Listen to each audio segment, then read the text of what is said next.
Welcome back master tech. मैं हूं Suraj, corporate trainer and data expert. और अब डेटा एनालिटिक्स की सीरीज को और आगे बढ़ाएं तो आज की वीडियो में हम देखने वाले हैं लॉजिकल फंक्शंस। जब लॉजिकल फंक्शन की बात करते हैं तो लॉजिक का मतलब होता है कि किसी कंडीशन को चेक करना। अब कंडीशन चेक करना अलग अलग पैरामीटर और अलग अलग सिंटेक्स के थ्रू हम करने वाले हैं।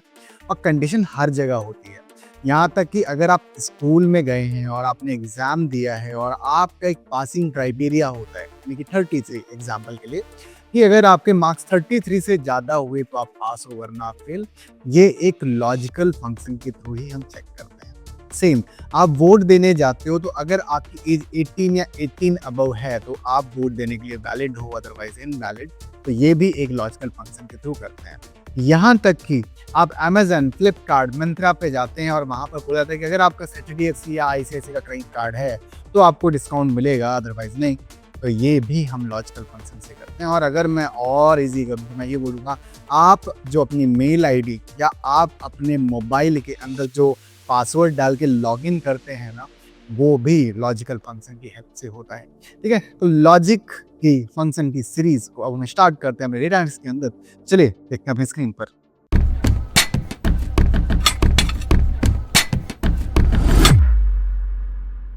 तो लॉजिकल फंक्शन में सबसे पहले हम देखने वाले हैं इफ एल्स फंक्शन। ठीक है, तो थोड़ा सा आराम से तसल्ली से समझते हैं। ठीक है, तो ध्यान से समझना। इफ का जो सिंटेक्स है, ठीक है, मैं यहाँ पर सिंटेक्स लिख देता हूँ। सिंटेक्स का मतलब होता है फंक्शन को अप्लाई करने का मेथड। तो सबसे पहले इफ, फिर इसके बाद कंडीशन। ठीक है, तो आपको वहां पे कंडीशन चेक करवानी है, देन आपको कॉलन का साइन यूज करना है। ठीक है, एंड देन इसके बाद आप वहां पर कोई स्टेटमेंट या कोई ऑपरेशन यानी कोई कैलकुलेशन करोगे। मैं और इजी करूंगा, डोंट वरी। तो सबसे पहले इफ कोई कंडीशन आप चेक करोगे, एंड देन कोई स्टेटमेंट प्रिंट करना है कि वैलिड है, इनवैलिड है, या कोई कैलकुलेशन करनी है देन।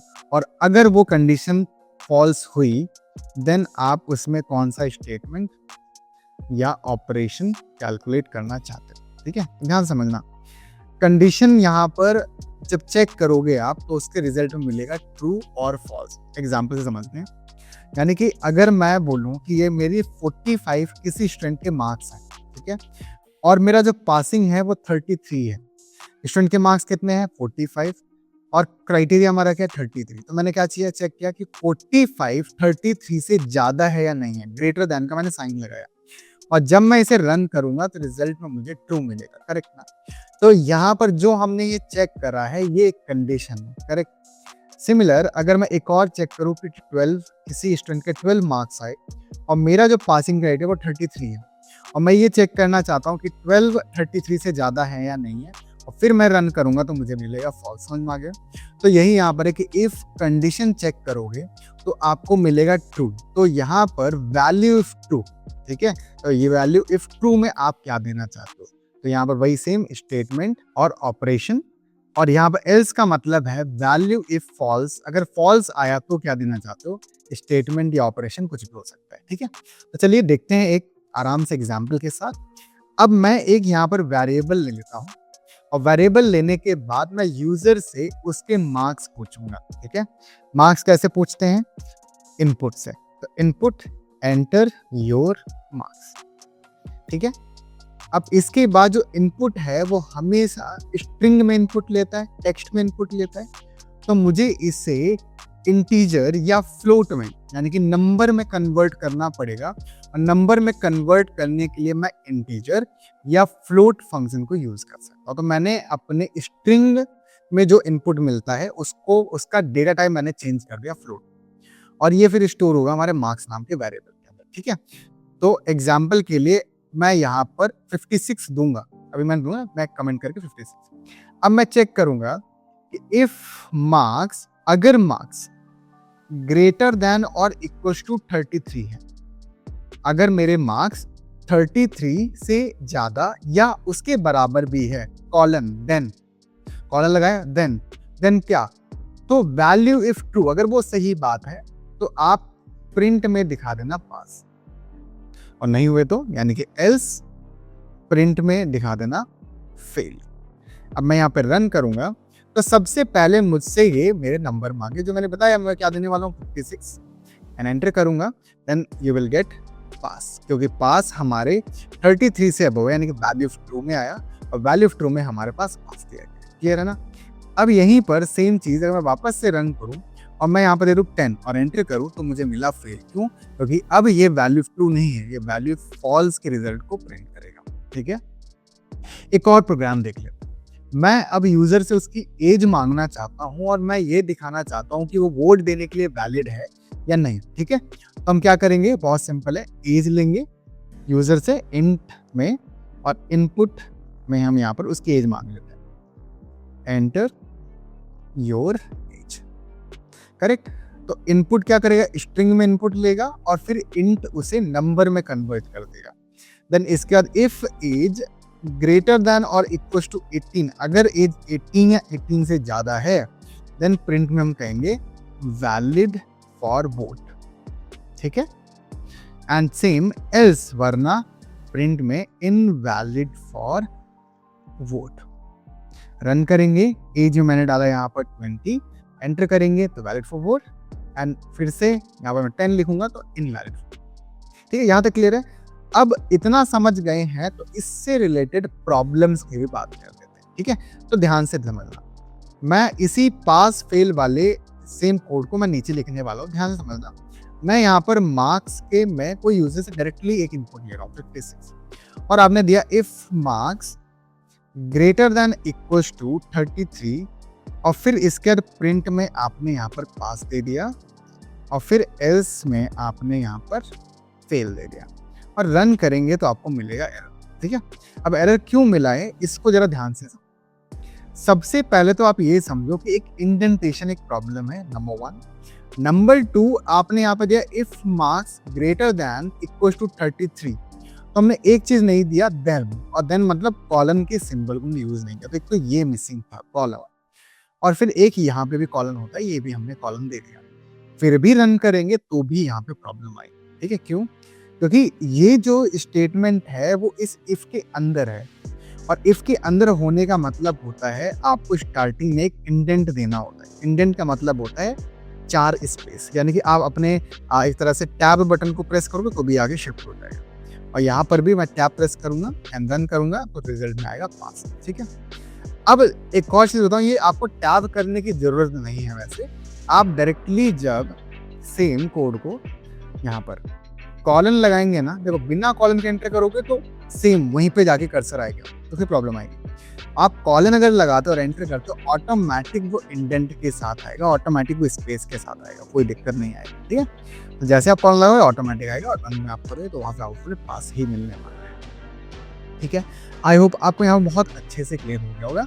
तो चलिए अब एक एक्सरसाइज को कर लेते हैं इसी से रिलेटेड। ठीक है, तो एक्सरसाइज क्या है कि मैं यूजर से एक नंबर लेना चाहता हूँ और मैं यहाँ पर चेक करना चाहता हूँ ऑड और इवन चेकर।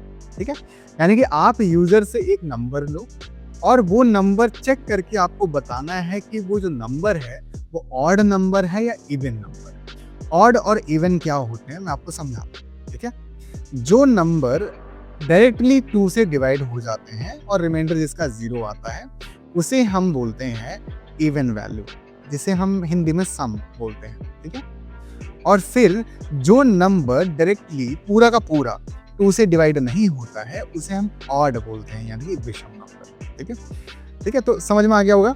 तो 2 से डिवाइड कंप्लीटली जो हो जाता है उसे इवन बोलते हैं, 2 से डिवाइड जो कंप्लीटली नहीं हो पाता है इसका उसे हम ऑड वैल्यू बोलते हैं। ओके, तो अब यही चीज चेकर आपको बनाना है। आपको यूजर को कोई भी नंबर दे सकता है और आपको नंबर चेक करने का बताना होगा कि भाई ये ऑड है या इवन। ठीक है, तो चलिए देखते हैं।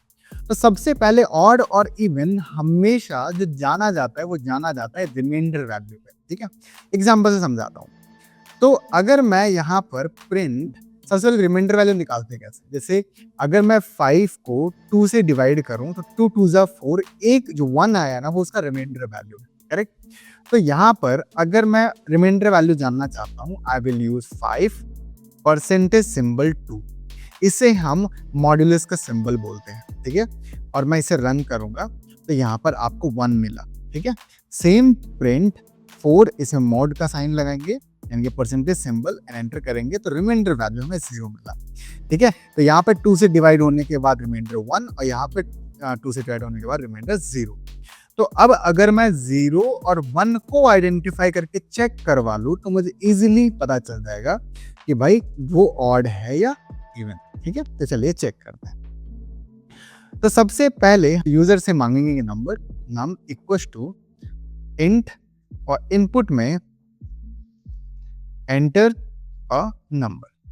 ठीक है, सामने वाला यूजर को एक नंबर देगा तो इनपुट स्ट्रिंग में इनपुट लेगा, इंटीजर उसे नंबर में कन्वर्ट करेगा और वो नम नेम के वेरिएबल में स्टोर होगा। इसका चेक करेंगे इफ नम, मैं मॉड्यूलस का साइन लगाऊंगा यानी परसेंटेज सिंबल और 2।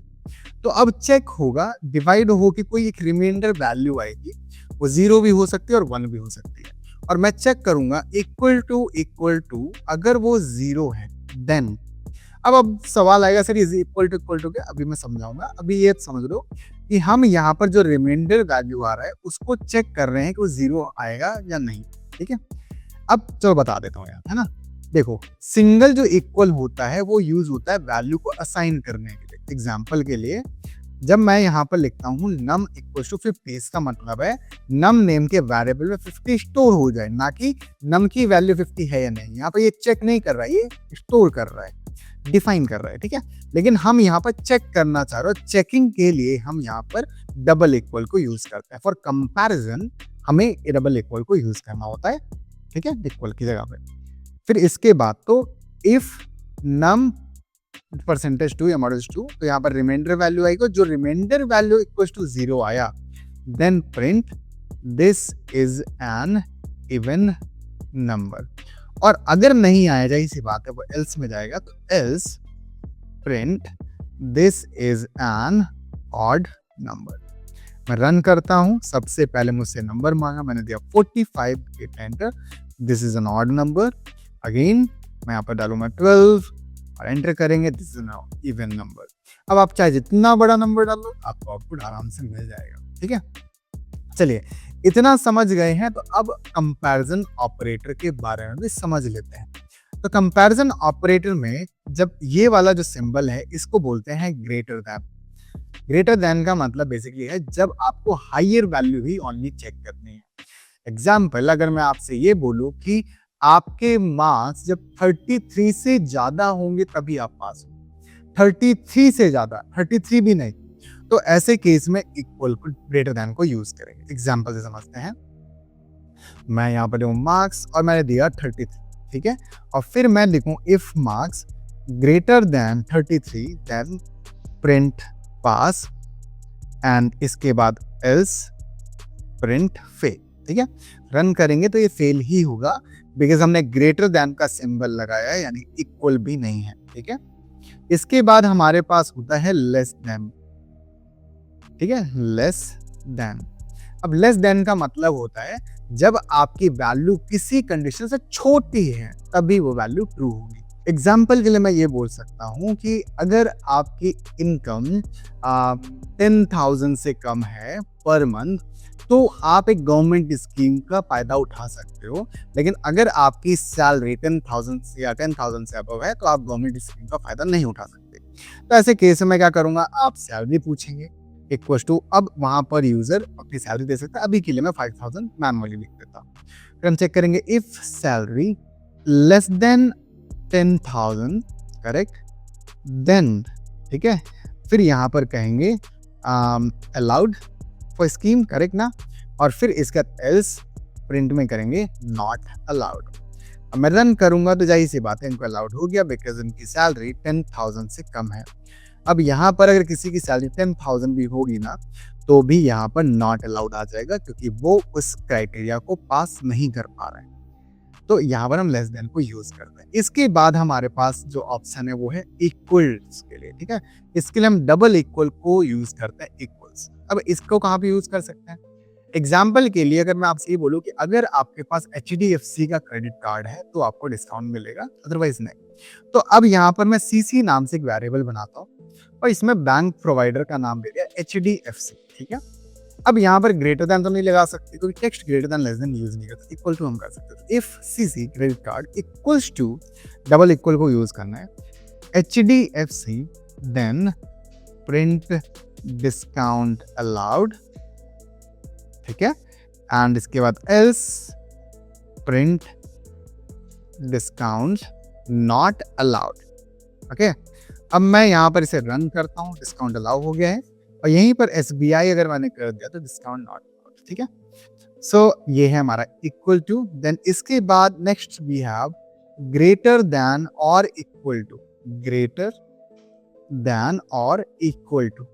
तो यहाँ पर हमने भी ऊपर वाला भी एग्जाम्पल देखा था कि अगर किसी के मार्क्स 33 या उसके बराबर भी हुए तो वो पास होगा, तो ग्रेटर देन और इक्वल टू। देन सिमिलर इसी का उल्टा, लेस देन और इक्वल टू, इसमें छोटा या उसके बराबर भी होगा तो भी उसमें हमें वैल्यू ट्रू की वैल्यू मिल जाएगी, और इक्वल। एंड एक और होता है not equal to. Not equal to के लिए एक्सक्लेमेशन साइन एंड इक्वल को यूज करते हैं, इसे बोलते हैं नॉट इक्वल टू। ठीक है, अब नॉट इक्वल टू का मतलब क्या है? अगर मैं ये बोलूं कि एक्सिस बैंक को छोड़कर किसी भी बैंक का कार्ड है तो हम आपको डिस्काउंट अलाउ करेंगे। ठीक है, तो ये बस एक एग्जांपल है। तो यहाँ पर CC equals to a axis, और फिर इसके बाद if CC equals to not equal to axis, then print discount allowed, और then इसके बाद else print discount not allowed, PRINT। मैं रन करूंगा तो डिस्काउंट नॉट अलाउड। क्यों? क्योंकि आपके पास एक्सिस का क्रेडिट कार्ड है तो डिस्काउंट तो भाई अलाउ नहीं होगा। तो एक्सिस ने क्या बोला? एक्सिस को छोड़कर, तो not equal to axis, axis नहीं होना चाहिए। अब यहीं पर मैं SBI लिख दूं तो ऑटोमेटिक डिस्काउंट अलाउ हो जाएगा। सो आई होप आपको यहाँ पर सारे कंपैरिजन ऑपरेटर, आपको इफ एल्स बहुत अच्छे से डिटेल्ड में समझ में आया होगा। तो अब हम देखेंगे इफ एलिफ। तो इफ एलिफ क्या है? देखो, अभी तक जो हमने देखा उसमें था सिंगल कंडीशन कि नंबर 50 से ऊपर हो, या आपका एज 18 से ज्यादा हो, या आपका HDFC का क्रेडिट कार्ड हो, सिर्फ सिंगल कंडीशन की थी। बट कंपनी के अंदर सिंगल कंडीशन नहीं, कई बार मल्टीपल कंडीशंस भी आ जाती हैं। तो मल्टीपल कंडीशन जब हैंडल करना पड़ेगा तो ऐसे केस में आपको इफ एलिफ को यूज करना पड़ेगा। क्या होता है ये? चलिए देखते हैं। देखो, इफ एलिफ का सिंपल सा कॉन्सेप्ट है, if you have multiple conditions and multiple results based on true value, can use if elif. Example के लिए अभी तक हम कर रहे थे पास फेल, कि नंबर 33 से ज्यादा है तो पास, अदरवाइज फेल। बट उसी पास फेल में एक और होता है ग्रेड ऑप्शन, कि अगर आपके नंबर 90 से ज्यादा है तो A+ आना चाहिए, अगर आपके मार्क्स 80 से ऊपर है तो A आना चाहिए, अगर आपके मार्क्स 70 से ऊपर है तो B आना चाहिए, 60 से ऊपर है तो C आना चाहिए, 50 से ऊपर हो तो पास आना चाहिए, अदरवाइज फेल। अब यहाँ पर अलग अलग कंडीशन, उनकी अलग अलग रिजल्ट्स, तो ऐसे केस में हम इफ एलिफ को यूज करते हैं। तो चलिए देखते हैं। मैं यूजर से मार्क्स ले लेता हूँ। तो सबसे पहले हम यहाँ पर इंट में यूजर से इनपुट में नंबर लेते हैं, एंटर योर मार्क्स। ठीक है, हमने यूजर से यहाँ पर मार्क्स ले लिया। अब मैं कहता हूँ इफ मार्क्स ग्रेटर देन और इक्वल्स टू 90, अगर मार्क्स 90 या 90 से ज्यादा है देन वहां पर आप A+ दे देना। यहां तक क्लियर है? अगर मार्क्स 90 या 90 से ज्यादा है तो A+। अब 90 से ज्यादा नहीं हुए, किसी 80 88 हुए तो फिर तो कहेंगे भाई एक काम करो, फिर से चेक करो एलिफ। अब ध्यान रहे, एलिफ जो है वो हमारे इफ के इक्वल ही होना चाहिए, सेम अलाइनमेंट। ठीक है, greater than equal to 80 then आपको प्रिंट में देना है A। ठीक है, यहां तक क्लियर है? अब किसी के नंबर 80 भी नहीं हुए तो, है ना, 70 हुए तो, 78 हुए तो, ऐसे केस में फिर से हम चेक करेंगे। ओके, फिर से चेक करो। तो एलिफ अगर marks greater than equal to 70 है देन वहां पर हम B दे देंगे। अब किसी के मार्क्स 78 भी ना हुए, 70 भी ना हुए तो, 60 से ऊपर हुए तो फिर से चेक करेंगे एलिफ। एलिफ में marks greater than equal to 60, और ये बात सही है तो प्रिंट में हम देंगे C। और 60 से ऊपर ना हुए तो फिर से चेक करेंगे elif marks greater than equal to 50, and then print में यहाँ पर हम देंगे पास। और फिर जब 50 से भी कम है तो हम कहेंगे भैया आपको सही है मामला।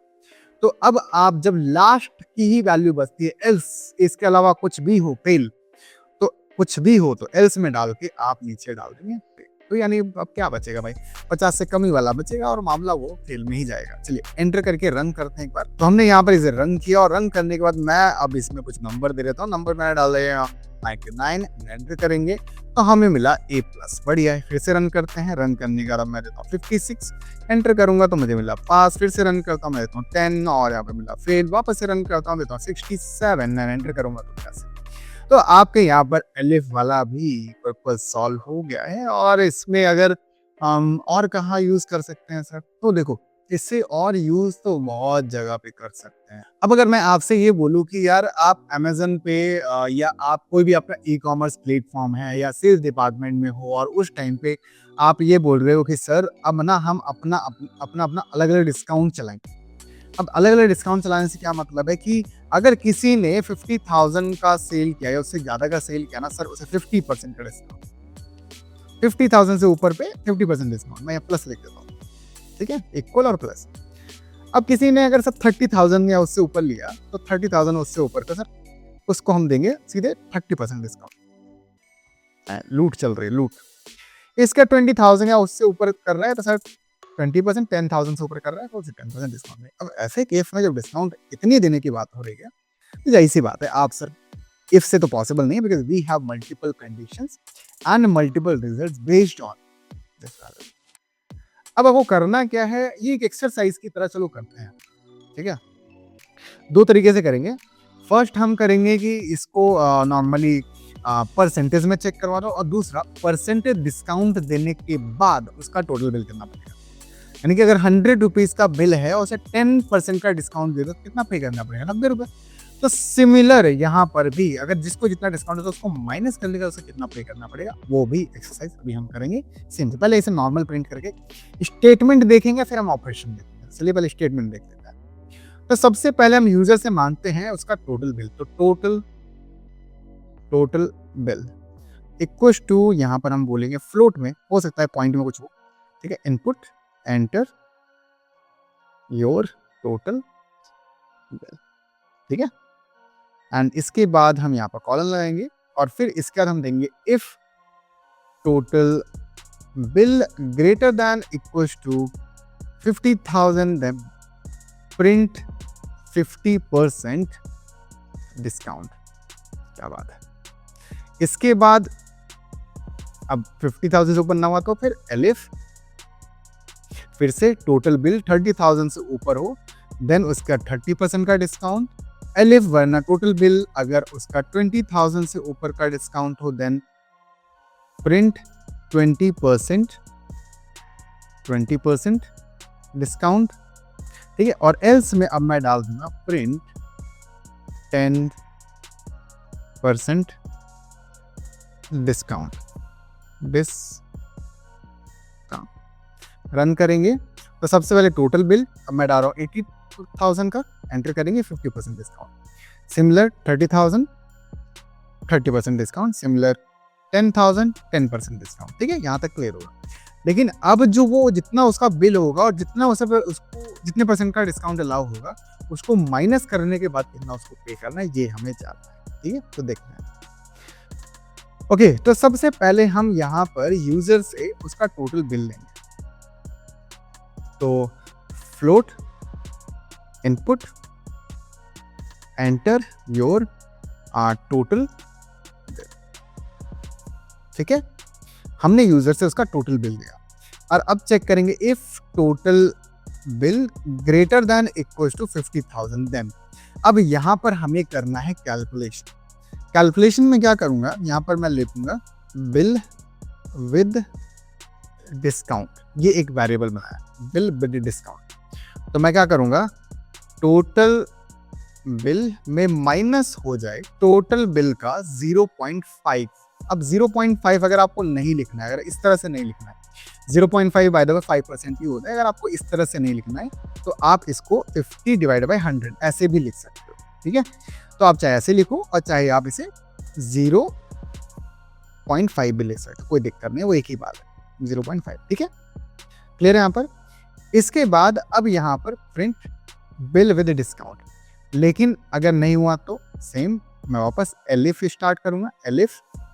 अब इसके बाद लिखेंगे total bill greater than equal to 30,000, then bill with discount equal to total bill minus total bill का 30%। ठीक है, सेम इसके बाद हमारा 20% वाला एलिफ टोटल बिल 20%, और इसके बाद यहाँ पर भी सेम 0.2 यहाँ पर। ठीक है, तो 20,000 से बिल जाता है तो बिल विद डिस्काउंट में total bill minus total bill का 20%। और एक सेकेंड, और इसके बाद यहाँ पर एल्स में यहाँ पर हम करेंगे प्रिंट। ठीक है, तो total bill with discount, total bill minus total bill का 10%। और यहाँ पर एक चीज़ हमें यहाँ पर मिस कर दी है, मुझे यहाँ पर प्रिंट भी करना है बिल विद डिस्काउंट। ठीक है, और यहाँ पर ऊपर वाले में भी हम करेंगे प्रिंट बिल विद डिस्काउंट। ठीक है, चलिए रन करें। रन करते हैं, किसी का बिल हुआ 65,000 का, तो आउटपुट उसका आया 32,500। ठीक है, अब एक्चुअली 2 बार प्रिंट कराया क्या हमने इसको, एक ये है, ओके एक्चुअली इसको यहाँ पे नहीं, यहाँ पे प्रिंट इसके अंदर हो रहा है। ठीक है, ये इंडेंटेशन बहुत संभाल के डालने हैं आप, तो ये इसी के अंदर। अब चलिए देखते हैं, अब हम यहाँ पर बिल कर देते हैं 78,000, एंटर करेंगे 39,000 का बने। इसके बाद हम करते हैं 45,000। ठीक है, तो 31,500 बना। ठीक है, इसका हमने करा 5,000 एंड एंटर करेंगे तो 10% का डिस्काउंट, तो 4,500 उसे पे कर देंगे। सो आई होप आपको यहाँ पर इफ एलिफ भी बहुत अच्छे से समझ में आया होगा और हमारी डेटा एनालिटिक्स की सीरीज भी आपको बहुत पसंद आ रही होगी। ठीक है, तो मैं इसी तरह से इंटरेस्टिंग एग्जाम्पल के साथ, इंटरेस्टिंग एक्सरसाइज के साथ मिलता हूँ मैं आपसे नेक्स्ट वीडियो के अंदर लॉजिकल फंक्शन की सीरीज को आगे बढ़ाते हुए। तब तक के लिए take care, bye bye, keep learning and keep growing. मैं सूरज आपसे इजाजत लेता हूँ। ठीक है, बाय।